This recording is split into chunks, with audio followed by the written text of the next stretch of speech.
SBC Media.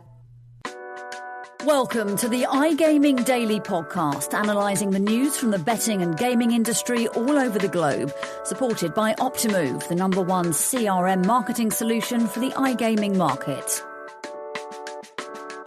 It's that time of the year again. We're just a few weeks away now from the Eagles taking on the Cowboys in the NFL's opening game as the franchises look ahead to a season hopefully culminating in Super Bowl glory next year. Well, an exciting time for players. It's perhaps even better for fans and for sportsbooks. So how can sportsbooks capitalise on the NFL kickoff and re-engage with players who may not be as active throughout the rest of the year? iGaming Daily is brought to you by Optimove, the #1 CRM marketing solution for the iGaming market. Welcome back to iGaming Daily.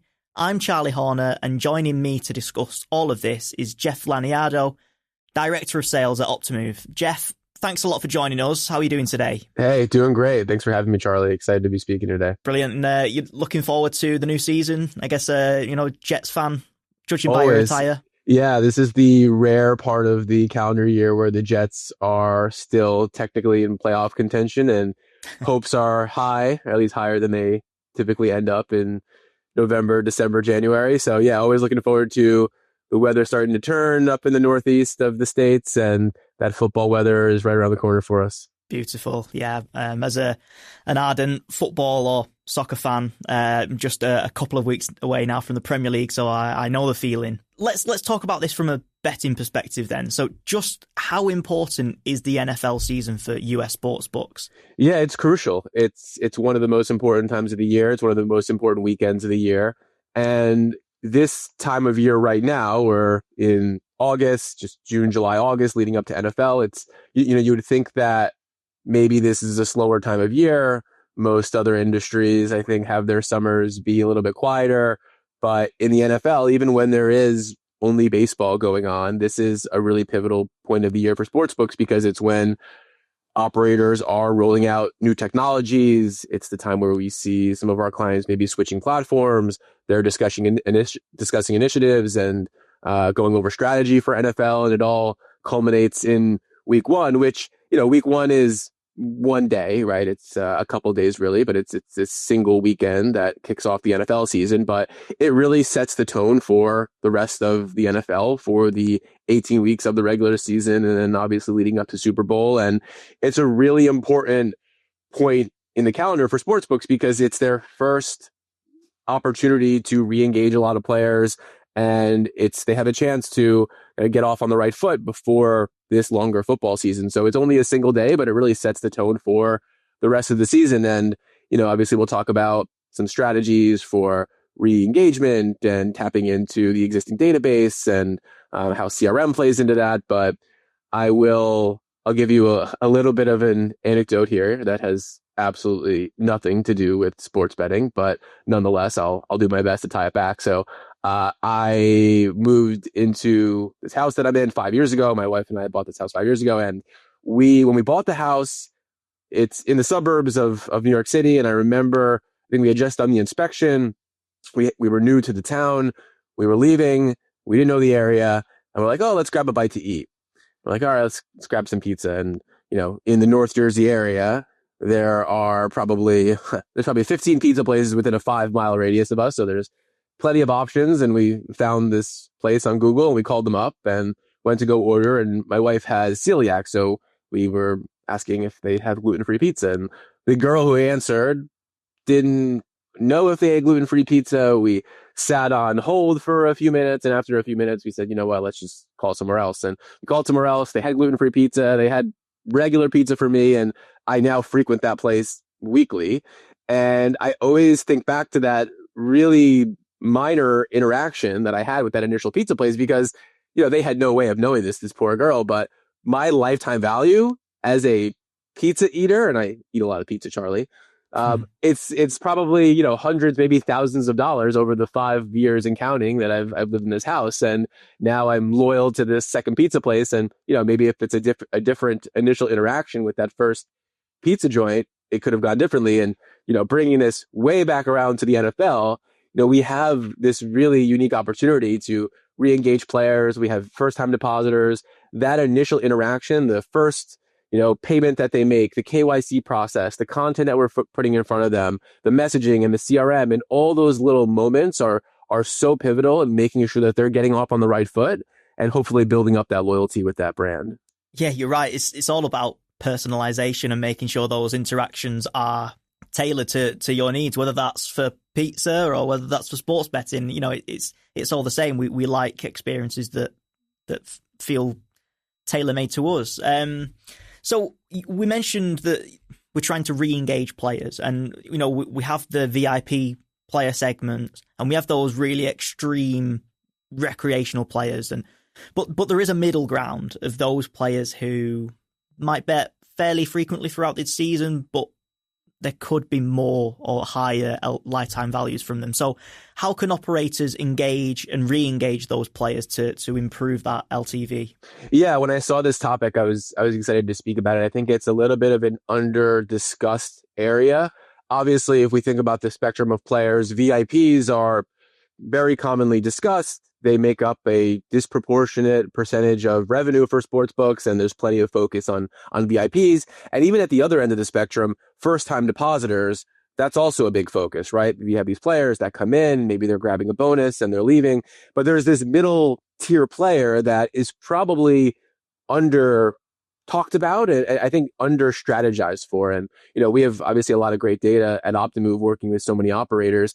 And, even though this middle tier makes up a smaller percentage of revenue, so, volume wise, it's about 37% of users that we define as this mid-tier cohort, and they make up only 17% of the revenue. So it is an underrepresented group, but I would kind of hypothesize that this is the segment, this is the cohort that has the most opportunity to tap into for a number of reasons, right? I think one, maybe they're not as paid attention to.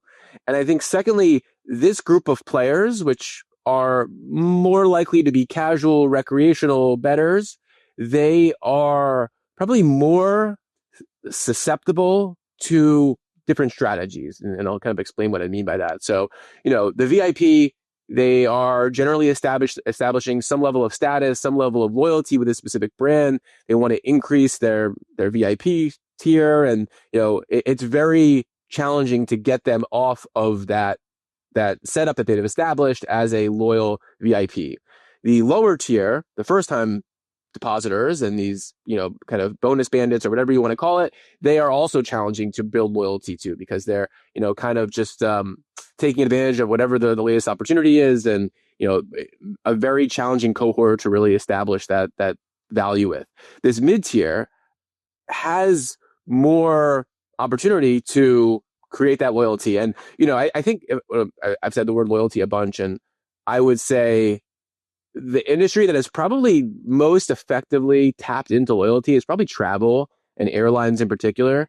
And just speaking from my own personal experience, I live in New Jersey. I fly out of Newark typically. I am in the hierarchy of United, certainly nowhere near, I'm a peon in the status, but I have minor status with United, and I try to fly United when I can. And even if there's another airline that's more expensive or maybe a better flight time or a better situation, I still try to fly United because I've just built up that loyalty. And if I were to get an email or a promotion from a Delta or from a JetBlue, I'm just less likely to act on that promotion because I probably, in the eyes of United, I'm a VIP, quote unquote. But the agnostic flyer or player is more apt to be responsive to a really compelling offer or a really engaging email or really personalized content. And so that mid-tier that really hasn't established that level of VIP status, that's where we can really tap into more effective CRM, more personalized bonusing, and try to grow that middle cohort that we're talking about. Yeah, that makes a lot of sense. And I guess in a time where there aren't many new states launching sports betting, you've got to try and squeeze more LTV out of individual players. And I guess loyalty schemes and bonusing comes into that. So what steps should sportsbooks take to ensure that they have a more profitable NFL campaign this time around? Yeah, it's I think the word that comes to mind, it's a little bit of a buzzword, but it all comes down to data. It all comes down to how well do you understand your customers. And I often think about just the online gaming space in general. and how great of an opportunity it is to have so much data available. There's such an immense volume of data available to, especially marketers. And I often compare this to other industries, right? If you were to wake up tomorrow, Charlie, and you're a marketer for Macy's or Banana Republic, or pick a retailer, and maybe I'm a customer, I'm Jeff, and I buy a blue shirt, right? And you know that, okay, Jeff likes blue shirts. And maybe if I'm a really good customer, 3 weeks later, 4 weeks later, I'll buy a pair of pants. And okay, you know that now that Jeff likes pants. And there's such a limited scope of understanding that you have about these customers. And even the top tier customers, they're only engaging every 3 weeks, every month, again, depending on the business, different cadences. In the world of online gaming, we see our best players every day. They're engaging with us on a daily basis. And if you consider just how much intelligence we're collecting, every login, every click, every bet, every leg of every parlay, did I win? Did I lose? How is my balance fluctuating? Operators are collecting all of this data and all of this intelligence, and hopefully they're harnessing it to tailor messaging and cater an experience to these different customers. So when it comes to tapping into that database, like you said, we're not really opening up many new states. Operators are forced to shift from acquisition to retention, mining that existing customer database. They should have some level of understanding of who these customers are. And a player who bets on his or her favorite team every week should be marketed to completely different than somebody who is trying to hit a 10-leg parlay and turn $5 into $50,000, right? What we kind of call a jackpot hunter. And the messaging and the content should be completely different based on who that player is. And operators, if they can, properly take advantage of this intelligence they have about these customers, they should be able to personalize that experience based on who that player is. 100%. Data is so valuable and important, especially now.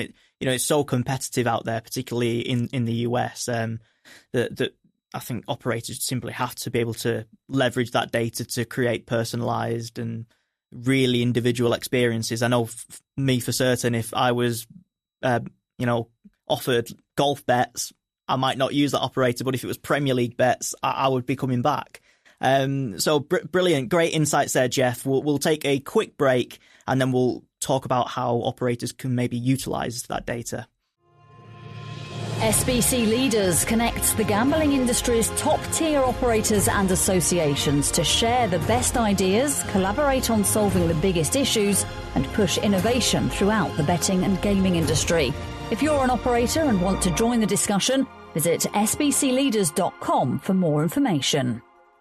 Welcome back to iGaming Daily, where we're talking all things NFL and the start of the new campaign. I'm with Jeff Laniado, the Director of Sales at Optimove.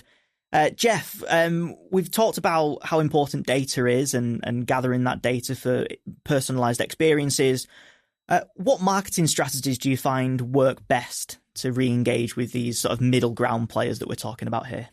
Yeah, it's a great question. And I often, this was a conversation I had probably 3 or 4 years ago with an executive at an online casino. And I was talking to him and he said something that has stuck with me for years. He said, when our players walk into the doors of our digital casino, I want them to feel like they're met with a personal handshake.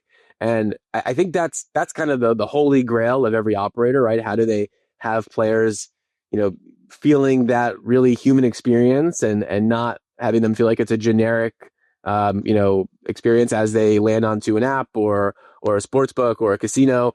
And that's the challenge that these operators are facing with, right? How do they tap into, not just the mid-tier, obviously, but all player segments to have that really tailored experience?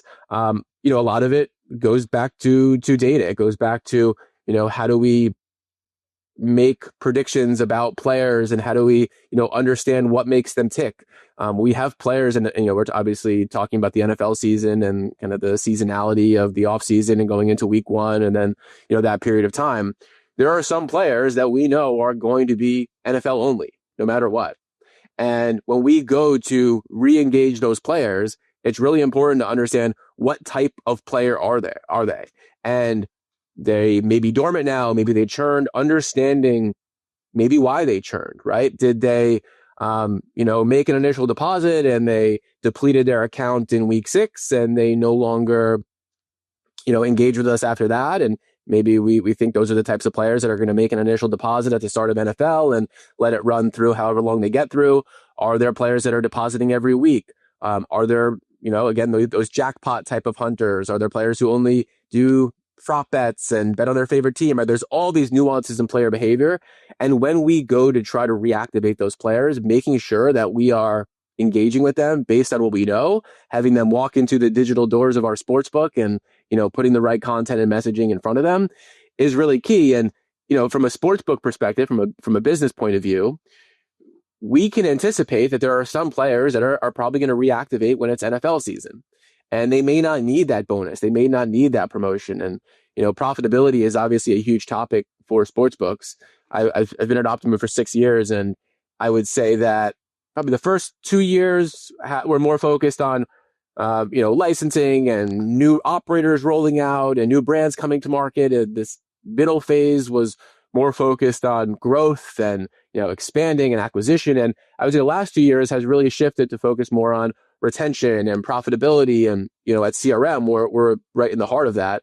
And so making sure that when we're sending out a bonus to a player, making sure that we're sending out the right bonus, we're not over bonusing players that maybe don't need that more generous bonus to reactivate.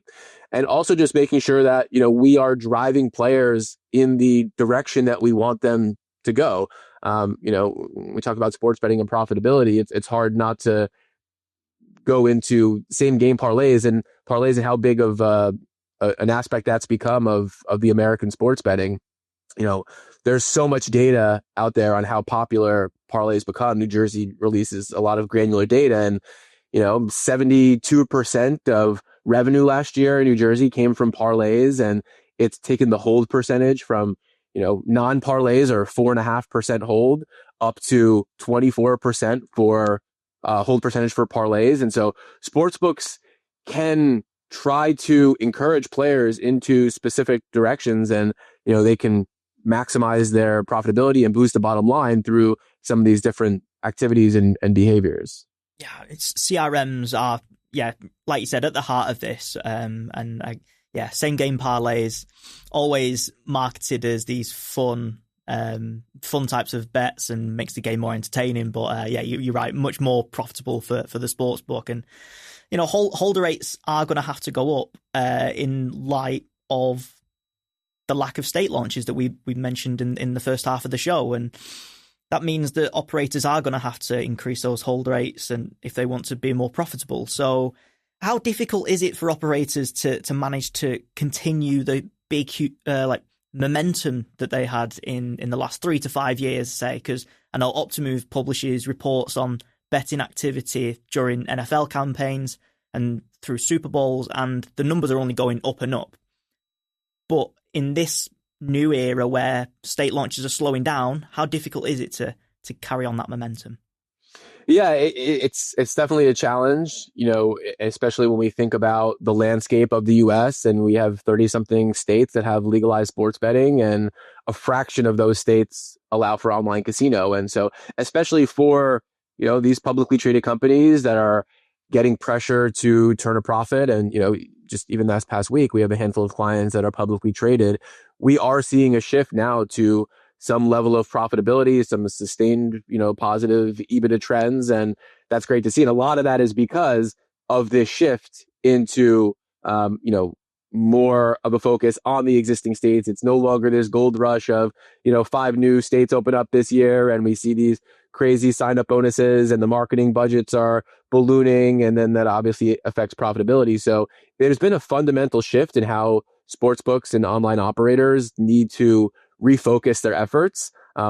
Shifting players into same game parlays to boost those hold rates is certainly a big part of it.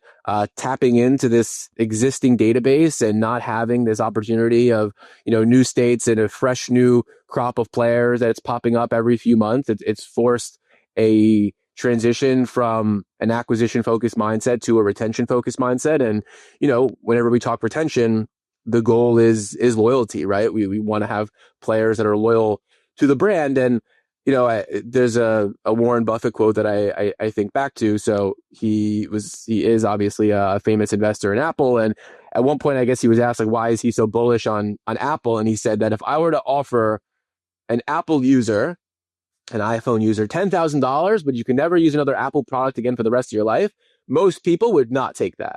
They are so intertwined into the Apple ecosystem and they're so loyal to the products and the software that they would not take $10,000. And he wants to invest in a brand that has that level of loyalty. And, very few brands can say that. Obviously, we're comparing this to Apple, but if I were to offer a random person, hey, I'll give you $10,000, you can never buy a Ford again, they would probably say, okay, no problem, I'll just go buy a Toyota or a Honda or whatever. And so I think that's kind of the holy grail. That's the North Star that these sports books are aiming for. How do they get players to a point where even if they are being enticed with another offer from another operator, they feel that level of loyalty, they feel that level of connection.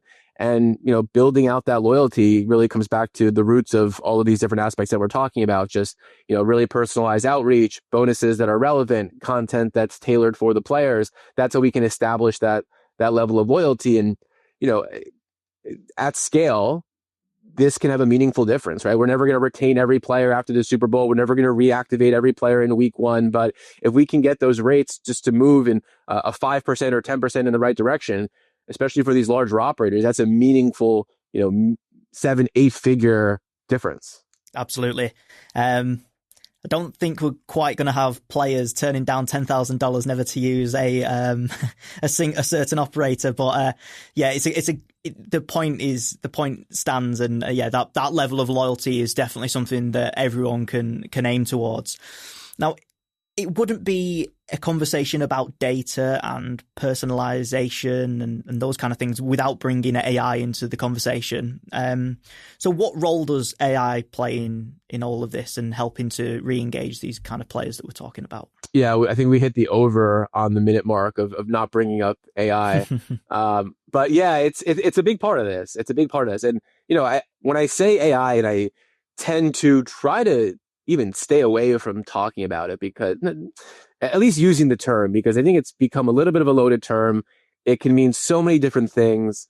And I think, the idea behind AI, the goal behind AI, it shouldn't be automation. I think it also oftentimes gets lumped in with automation. And I think the goal behind AI is to be able to make these decisions at scale at a human level, right?